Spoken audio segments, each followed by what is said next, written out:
Banking sector एक ऐसा organisation जहां पर हम कंप्लीटली अपने पैसे को सेफ समझकर इन्वेस्ट करते हैं, बट ये कंपनीज उसी पैसे को पॉलिटिकल पार्टीज को बॉन्ड्स के बिहाफ में करोड़ों रुपए दे देती हैं। अब यहाँ पर बड़ा क्वेश्चन ये आता है कि भैया ये पैसा कहाँ से आता है? ये पैसा होता है हमारा। बैंक से हमसे पैसे लेते हैं और उस पैसे को वो देती है उधार में बोरोवर्स को, जहां से उनको अच्छा रिटर्न्स मिले एंड उसके एक्सचेंज में अपना 4, 5, 10% रख करके जिनके पैसे डिपॉजिट्स होते हैं एज ए सेविंग या तो फिर एज ए एफडी, उनको 7, 6 या फिर 3.5% पर एनम के बेसिस पर रिटर्न्स मिलते हैं। तो यहाँ पर ये सारे पॉइंट समझाने का यही रीजन था कि बैंकिंग सेक्टर अच्छी है। आरबीआई यहाँ पर आपको अप टू 5 लाख रुपए तक सिक्योरिटी देती है, लेकिन जब बैंकिंग सेक्टर में ऐसे इवेंट्स होते हैं ना, तो थोड़ा सा हमारे ट्रस्ट इससे बिगड़ता है। अब यहीं पर आता है पॉइंट, आपके हार्ड अर्न मनी को डाइवर्सिफाई इन्वेस्टमेंट करने का। सेकेंडली, हमारे पैसे को, हमारे हार्ड अर्न मनी को कोई मिसयूज ना करे, इस चीज पर भी हमें ध्यान देना चाहिए। सो आज हम बात करने वाले हैं एक ऐसे RBI registered P2P lending platform के बारे में जो कि इंडस्ट्री में, P2P लैंडिंग इंडस्ट्री में काफी पॉपुलर है। आज हम बात करने वाले हैं लैंडबॉक्स के खुद के product that is per annum के बारे में। पर एनम एक ऐसा प्लेटफॉर्म जो कि आपको 12% पर एनम देने की प्रॉमिस करती है। देखिए, इस एप्लीकेशन का नाम ही पर एनम है। अगर देखिए तो इंडस्ट्री का one of the safest and credit worthy borrower को देने वाली एप्लीकेशन है, क्योंकि ये प्रोडक्ट है लैंडबॉक्स का। अगर हम पर एनम की एक्टिव इन्वेस्टर्स या फिर एक्टिव यूजर्स की बात करें तो वो अराउंड 4,80,000 के आसपास है। इसके अलावा पर एनम जब से मार्केट में आया है तब से लेकर के अब तक हर एक इन्वेस्टर्स का पैसा विथड्रॉवल 100% हो जाता है, ऐसा ये अपनी वेबसाइट में हाईलाइट कर रही है। साथ ही साथ ये बोलते हैं कि भैया आपको हम यहाँ पर 12.74% तक का रिटर्न पर एनम प्रोवाइड कर सकते हैं, बट जब आप आगे जाते हो तो मालूम पड़ता है कि ये 12% के आसपास हो सकता है। इसके अलावा इस प्लेटफॉर्म पर last month he 453 crore, that means कि 453 करोड़ रुपीस इन्वेस्ट किए गए हैं। That's again a huge number. साथ ही साथ ये एक one of the oldest and slowly grow करने वाली एक P2P लैंडिंग प्लेटफॉर्म है, क्योंकि अगर देखें तो यहाँ पर हर कोई इन्वेस्ट नहीं कर पाता, बिकॉज इसकी जो मिनिमम इन्वेस्टमेंट अमाउंट है वो है 50,000 रुपीज। सो अगर आप एक सीरियस इन्वेस्टर हैं और अगर आप एक वेल्दी इन्वेस्टर हैं तभी जाकर जो है आप पर एनम पर इन्वेस्टमेंट कर सकते हैं। इसके अलावा मिनिमम 5,000 रुपीज भी आप इन्वेस्ट कर सकते हो as an SIP, but SIP करने पर आपको रिटर्न्स जो है 9.5% से लेकर के 10% के आसपास मिलता है। अगर ओवरऑल देखा जाए तो करेंटली कोई बहुत ही रेयर P2P लैंडिंग प्लेटफॉर्म से जहां पर आपको SIP करने का ऑप्शन मिल रहा है, एक्सेप्ट फेलो के बारे में भी एक डिटेल अगेन एक अपडेटेड वीडियो आने वाली है, क्योंकि बहुत सारे फीचर्स फेलो ऐप भी लेकर आया है। एज एन इन्वेस्टर वहां पर भी हम रिसर्च करेंगे। अगर हम इनके इन्वेस्टमेंट ऑप्शंस की बात करें तो 2 कैटेगरी में आता है। एक होता है आपका फिक्स्ड टर्म, दूसरा होता है फ्लेक्सिबल टर्म। फिक्स्ड टर्म में क्या होता है, ये देखो, ये आपको यहाँ पर 2 ऑप्शंस दिए गए हैं। इससे पहले ना ये कंप्लीटली 12 मंथ का लॉक इन पीरियड रखते थे, बट अभी काफी फ्लेक्सिबल कर दिया गया है। अगर आप 1 मंथ के लिए इन्वेस्ट करना चाहते हैं तो यहाँ पर आपको 10% पर एनम के बेसिस पर आपके इन्वेस्टमेंट पर 1 मंथ का रिटर्न्स मिल सकता है। एंड अगर आप चाहें तो उस 1 मंथ को अगेन एक्सटेंड कर सकते हैं, बट 1 मंथ के बाद आपको फ्लेक्सिबिलिटी मिल जाती है विड्रॉवल करने का, लिक्विडिटी करने का। सेकेंड है 3 मंथ का ऑप्शन। अगर आप अपना पैसा इन्वेस्ट करते हैं एंड 3 मंथ के लिए लॉक इन के लिए यहाँ पे छोड़ देते हो आपको यहाँ पर आपको 11.57% पर एनम के बेसिस पर इस 3 मंथ में आपको रिटर्न्स मिल सकता है। अब ये जो 1 मंथ या फिर 3 मंथ है ना, ये शो करता है कि आप इस लॉक इन पीरियड के बाद जो है जब चाहे तब लिक्विडेट इसे कर सकते हैं। इसके अलावा एक फ्लेक्सिबल ऑप्शन है। फ्लेक्सिबल ऑप्शन में आपको 9.5% का रिटर्न्स मिलता है एंड इस ऑप्शन से आप चाहे तो SIP भी कर सकते हैं या फिर इन्वेस्टमेंट भी कर सकते हैं। एंड 9.5% के बेसिस पर आप जब चाहें तब विड्रॉवल कर सकते हैं। अब आपके मन में क्वेश्चन आ सकता है कि भैया अब तक तो हमने बहुत सारे P2P लैंडिंग प्लेटफॉर्म देख लिए हैं जहां पर अगर हम लॉक इन पीरियड के लिए रखें 3 महीने के लिए या फिर 1 महीने के लिए भी, जहां पर अगर हम 3 महीने के लिए भी लॉक इन पीरियड के लिए रखें तो हमें जो है 13% तक का रिटर्न मिल जाता है, और यहाँ पर सिर्फ ये 11.57% तक का ही रिटर्न दे रही है। तो इसका मेजर आंसर मैं आपको RBI के टर्म्स में देना चाहूँगा।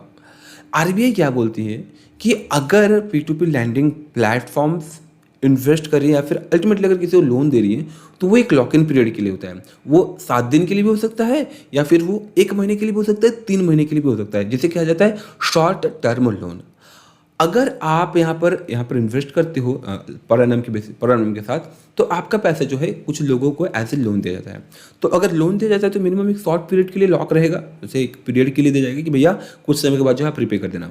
And per annum overall RBI की इसी गाइडलाइंस को फॉलो करते हुए चल रही है। एंड दैट्स वाई यहाँ पर आपको आपका जो इन्वेस्टमेंट अमाउंट है वो भी काफ़ी हाई देखने को मिल रहा है। And secondly lock in period भी आपको देखने को मिल रहा है। इसके साथ ही साथ पर एनम आपके पैसे को ना हाई क्रेडिट वर्थी बोरोवर्स को देती है।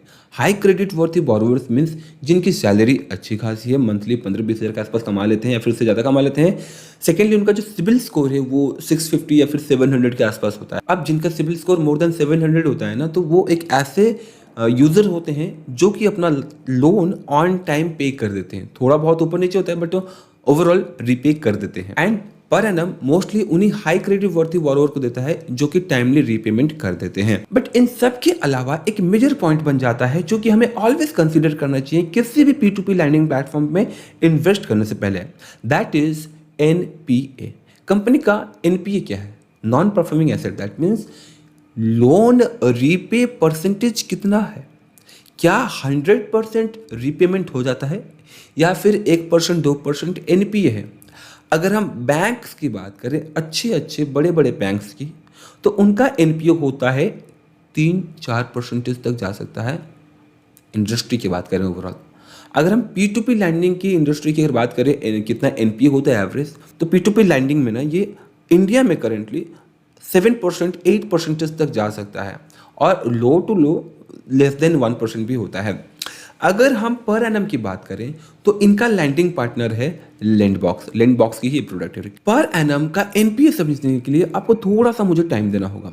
सबसे पहले हम समझ लेते हैं कि इनका पास्ट रिकॉर्ड कैसा है रिटर्न्स ऑन योर इन्वेस्टमेंट का। 2016 में अगर देखें तो ये इन्वेस्टर को 30% तक का रिटर्न्स प्रोवाइड करती थी। वहीं 5 साल बाद ये गिर करके 14% के आसपास हो गया। दैट मीन्स कि 21 के आसपास 14% तक का रिटर्न्स इन्वेस्टर्स को देती थी।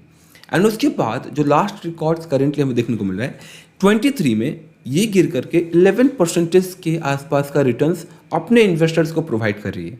अब ये डिफरेंस क्यों आया है? ये आता है NPA की वजह से। अगर इन्वेस्टर टाइम पर रिपे नहीं करते हैं तो इंटरेस्ट उस लेवल का इन्वेस्टर्स को नहीं मिलेगा। दैट मीन्स कि अगर आपको यहाँ पर बोला जाता है कि भैया आपको एनुअली 20% तक का रिटर्न्स मिलेगा, बट जब वो लॉक इन पीरियड खत्म होता है और जब आपको पैसा वापस मिलता है तो वो आपको मिलता है 15% के आसपास या फिर 18% के आसपास। एंड ये होता है NPA की वजह से। बट ओवरऑल अगर देखा जाए तो यहाँ पर इन्वेस्टर्स को रिटर्न्स मिला ही है, नेगेटिव नहीं हुआ है। 12% के आसपास का जो है अब तक मिनिमम रिटर्न्स मिल ही जाता है इन्वेस्टर्स को फ्रॉम द पर एनम ऑफ लैंडबॉक्स। इसके अलावा कंपनी का NPA समझने का एक और फैक्टर भी है कि आपका जो लोन है वो कौन से कैटेगरी को ज़्यादा जाता है। दैट मीन्स कि वो पर्सनल लोन में जाता है या फिर कंज्यूमर ड्यूरेबल में। तो यहाँ पर अगर देखें तो लैंडबॉक्स का 74% कंज्यूमर फाइनेंसिंग में जाता है। एंड यहाँ पर अगर देखें तो लैंडबॉक्स का 74% ऑफ पैसा कंज्यूमर प्रोडक्ट्स में जाता है, कंज्यूमर फाइनेंसिंग में जाता है। दैट मीन्स कि लोग प्रोडक्ट बाय करते हैं, उसे EMI पर रिपे करते हैं और ये जो प्रोडक्ट बाय करना है फिर EMI पर खरीदना, दैट मीन्स कि फाइनेंस करना, इस ट्रांजैक्शन पर लैंडबॉक्स का ज़्यादातर पैसा जाता है।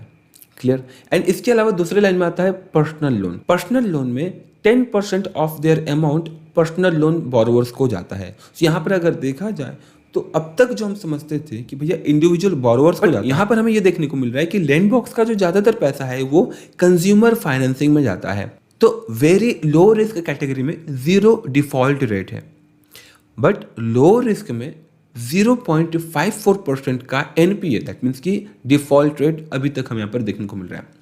इसके अलावा यहाँ पर जो इनका पास्ट रिकॉर्ड्स हैं वो भी काफ़ी अफेक्ट हुआ है। कभी ये 30% के आसपास देती थी तो करेंटली अब ये 11% के आसपास दे रही हैं। एंड ये फैक्टर शो करता है कि लैंडबॉक्स भी जो अदर P2P लैंडिंग प्लेटफॉर्म्स या फिर कंपनी से जो कि RBI रजिस्टर्ड है, लाइक फेयरसेंट हो गया, इस प्रकार के जो भी ओल्डेस्ट P2P लैंडिंग प्लेटफॉर्म है, ये भी उस समय आया था एंड उसी के आसपास था। बट करेंटली ये काफ़ी स्ट्रिक्टली काम कर रहे हैं लैंडिंग में, हाई क्रेडिट वर्थी बोरोवर्स को दे रहे हैं। और अगर आजकल आप देखोगे तो जो इंस्टेंट लोन एप्लीकेशंस होते हैं ना, वहां पर इनकी लैंडिंग पार्टनर मोस्टली आपको लैंड बॉक्स भी देखने को मिल जाता है। सो अगर आप लोवेस्ट रिस्क के साथ P2P लैंडिंग में इन्वेस्ट करना चाहते हैं विद एन हाई अमाउंट, तो आप पर एनम को भी ट्राई कर सकते हैं। यहाँ पर आपको 1 मंथ से लेकर के 3 मंथ की लॉक इन पीरियड मिल रही है, बट इन्वेस्टमेंट अमाउंट थोड़ा सा हाई है, 50,000 से लेकर के 1 लाख रुपीज का। So that's it friends, I hope कि आपको डिटेल एनालिसिस मिल गया होगा अबाउट द पर एनम P2P लैंडिंग प्लेटफॉर्म के बारे में।